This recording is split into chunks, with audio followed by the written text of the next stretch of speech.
Greetings, dear ones. I'm Cryon of Magnetic Service. There have been so many questions about how to. But the one that even was covered this day by my partner, how do you know? How does intuition work? How does the field work? I gave a channel some months ago that I'm now going to repeat in an abbreviated form for you. And it contains a metaphor, which is the best kind of explanation for some of you. When we talk about, how do you know? We have spoken of the field many, many times. That when you sense the field around you, you're actually sensing everything that is happening at the moment. It exists in that form. You might say it's a soup of consciousness, which is energy on the planet, which doesn't necessarily tell the future to you, although some things are there which might point to it. It's basically what's happening now. Think of it as all the thoughts of all the humanity, and that somehow the ones that perhaps would pertain to you, your life, your family, are also available through intuition. The reason?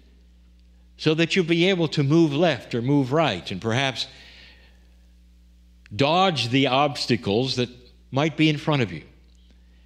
Those obstacles and the things that perhaps would be pitfalls to you. Did you know that there's intuition that will push you out of the way of them? We have told you before that a light worker does not have to depend on luck, ever. Because you have the ability to change your reality by sensing the field. Those who have been doing this for years have friends who will say to them, boy, are you lucky. Luck has nothing to do with it. It is you tuning in. The question today, there is so much out there. How do you know? What works, what doesn't, what's right for you? My partner, he explained a portion of it. Let me give you the full story. There are those who don't like this, who don't like the idea that you're going to trust something completely and totally invisible. You'd rather have a person in front of you giving you advice because they're wise old souls, and they may actually have wonderful advice, but they're not connected to the field like you are. They are connected to the field for them. You have the ability to read for you which direction to go. Both reality direction, that is, you pick yourself up and go left or right, also decisions you might make, directions in your life. Isn't this the crux of almost everything? Should I or should I not? I have equated all of this to something that some of you are very, very familiar with. Something on the planet that you deal with and have been dealt with forever. I want to point to those who sail the oceans. Not just those who sail the oceans, but the ones from the past, who had a path that was the only path they had. In other words, their survival was how well they could sail. It wasn't something they did on the weekends. It wasn't for fun. It was in enormous ships that carried not only themselves but others that they were in charge of and responsible for. Cargoes that had to make it to a certain place, and they had to read the wind. So we're going to use the metaphor of the wind as the field. A sailor has some very interesting choices and some difficult kinds of things to do. Let's say that he wants to go straight ahead. And straight ahead is where the port is that he needs to be. He takes all of his measurements. He's got his compass. He kind of knows where he's going. In fact, there's no question of what he's supposed to do. But he needs wind to get him there. Now, in an ideal world, he would simply set his rudder for that port, set the sails at the right angle to catch the wind, and sail right in. But it didn't ever work that way, because the winds, they seem to shift around a lot. Sometimes the winds would come from a direction that was really quite far away from where he wanted to go. Now, what do you do there? And so he had figured it out. Sailors know. They go in whatever direction the wind is, and they tack. And they come about, and they sail in the other direction. So they may zigzag and zigzag because the wind isn't blowing the right direction at all for their goal. Are you getting this? So the first thing the sailor has to do with this invisible force is to sense which direction he has to move in order to tack. That direction, which will take him left or right, seemingly a far out of his way bearing he has to go to, so he can then turn and go to another and turn and go to another. And although it may not be very efficient, his goal is achieved, and eventually he'll get into the port. And so picture yourself for a moment with this metaphor. You sit and you have decisions about which way to go in order to get to that goal. Now, what is that goal? Let's say it's a goal of continuing the love in your life. The goal is to continue survival. In other words, it's a basic goal, the goal of health. Something that you have to do that's going to get you there. And yet the wind is blowing in the wrong direction. And what I mean by that is somebody comes to you, or there's an interesting situation that occurs. You say, well, that's not really what I had in mind, and I don't really think that that's going to take me in that direction, but I want to do it. Yes or no?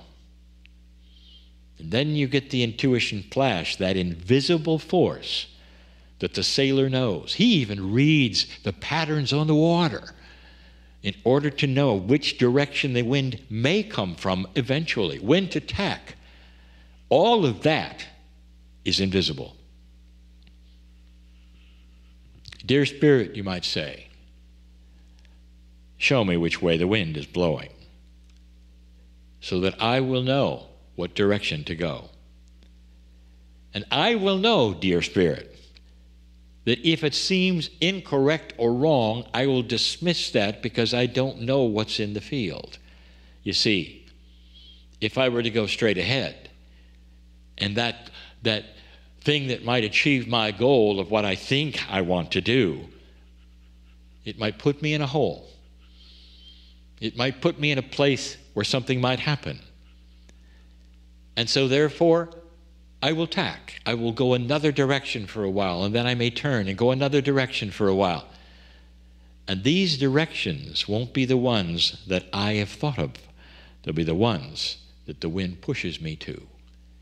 Dear Spirit, you might say, allow me to be pushed to those places I don't understand that will give me the health or the love or the things that truly are my goal. There was one or two, perhaps, even this day, who said, how do I find joy? Did you know there truly is an avenue for you? Perhaps it's in the things that you may do you're not doing now that are life-changing. Perhaps it's people you will meet, instructors sometimes, partners sometimes, a business sometimes, who will enrich your life, make you laugh, give you things, so that finding joy won't be difficult. Even in heartbreak, dear ones, joy is there. I want to tell you something. This invisible wind, I'll call it your team, and you may have heard this before in the Circle of 12, especially this month. It's your team, those guys, those angels, whatever you want to call them, who are always with you. They're the ones who are blowing the wind. As they say, follow this, follow that. Do you allow it? Or do you keep your eyes on what you think it's supposed to be? It's about you being open to going a direction that you didn't expect, that may very well then take you another direction and another direction. Just like the sailor knows intuitively he or she must do in order to reach the goal. Longer life, joy, health, without going through the pitfalls or the holes that you might fall in, or the wrong scenarios being presented so that you have to get out of them, or heartbreak. All of these things are in the field, dear ones.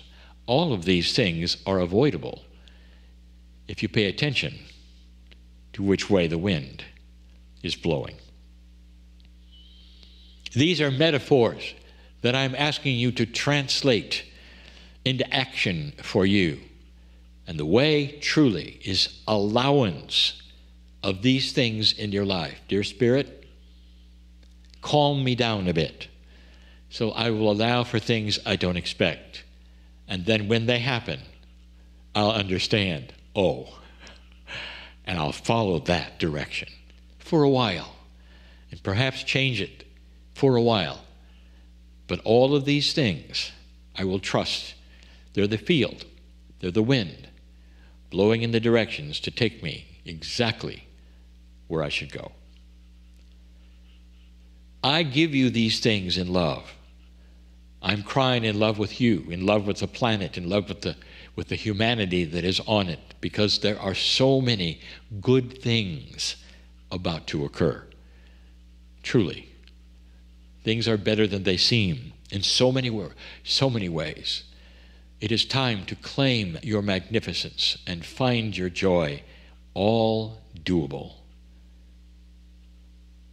And so it is.